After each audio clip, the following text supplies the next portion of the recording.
Hello friends, welcome back to my YouTube channel stock market decoded by Mithilesh. I hope कि आप सब ठीक होंगे। आज की इस वीडियो में हम ज़ैगल प्रीपेड ओशियन सर्विसेज लिमिटेड के Q3 रिजल्ट के बारे में बात करेंगे। और अगर आप चैनल पे नए हो तो चैनल को सब्सक्राइब जरूर करना। सबसे पहले स्टॉक की करंट मार्केट प्राइस देख लेते हैं। लास्ट ट्रेडिंग सेशन में ये शेयर 4.27% अप होकर 226.87 रुपीज पे क्लोज हुआ है। तो चलिए अब कंपनी के कंसोलिडेटेड फाइनेंशियल रिजल्ट्स देख लेते हैं। सारे फिगर्स मिलियंस में हैं तो वो आपको मैं करोड़्स में कन्वर्ट करके बताऊंगा। सबसे पहले कंपनी का रेवेन्यू फ्रॉम ऑपरेशंस कितना आया है वो देख लेते हैं। कंपनी का रेवेन्यू फ्रॉम ऑपरेशंस इस क्वार्टर में 525.5 करोड़ आया है। Q2 में 432.2 करोड़ आया था और Q3 लास्ट ईयर में 336.8 करोड़ आया था। तो ये क्वार्टर ऑन क्वार्टर देखे तो ये 21.59% से इंक्रीज हुआ है और ईयर ऑन ईयर देखे तो ये 56.03% से इंक्रीज हुआ है। कंपनी का अदर इनकम इस क्वार्टर में 8.6 करोड़ आया है। Q2 में 9.2 करोड़ आया था और Q3 लास्ट ईयर में 3.5 करोड़ आया था। जिसके बाद कंपनी का टोटल इनकम इस क्वार्टर में 534.2 करोड़ आया है। Q2 में 441.4 करोड़ आया था और Q3 लास्ट ईयर में 340.4 करोड़ आया था।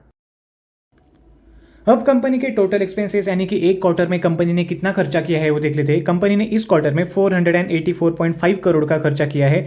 Q2 में 397 करोड़ का खर्चा किया था और Q3 लास्ट ईयर में 314.1 करोड़ का कंपनी ने खर्चा किया था। तो ये क्वार्टर ऑन क्वार्टर देखे तो ये 22.04% से इंक्रीज हुआ है और ईयर ऑन ईयर देखे तो ये 54.25% से इंक्रीज हुआ है। अब कंपनी का प्रॉफिट आफ्टर टैक्स कितना आया है वो देख लेते हैं। कंपनी का प्रॉफिट आफ्टर टैक्स इस क्वार्टर में 37 करोड़ आया है। Q2 में 34.9 करोड़ आया था और Q3 लास्ट ईयर में 19.7 करोड़ आया था। तो ये क्वार्टर ऑन क्वार्टर देखे तो ये 6.02% से इंक्रीज हुआ है और ईयर ऑन ईयर देखे तो ये मैसिवली 87.82% से इंक्रीज हुआ है।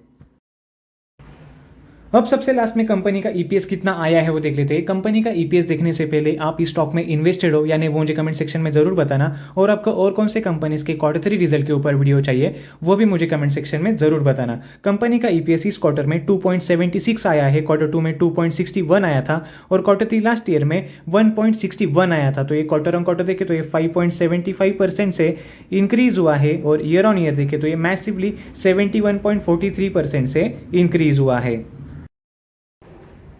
तो फ्रेंड्स, ये थे ज़ैगल प्रीपेड ओशियन सर्विसेज लिमिटेड के Q3 रिजल्ट्स के अपडेट्स। आपको ये रिजल्ट्स कैसे लगे वो मुझे कमेंट सेक्शन में जरूर बताना। अगर आपको ये वीडियो इन्फॉर्मेटिव लगी हो तो लाइक करें, शेयर करें और चैनल को सब्सक्राइब करना बिल्कुल भी ना भूलें। मिलते हैं अगले वीडियो में। Thank you, bye bye for now.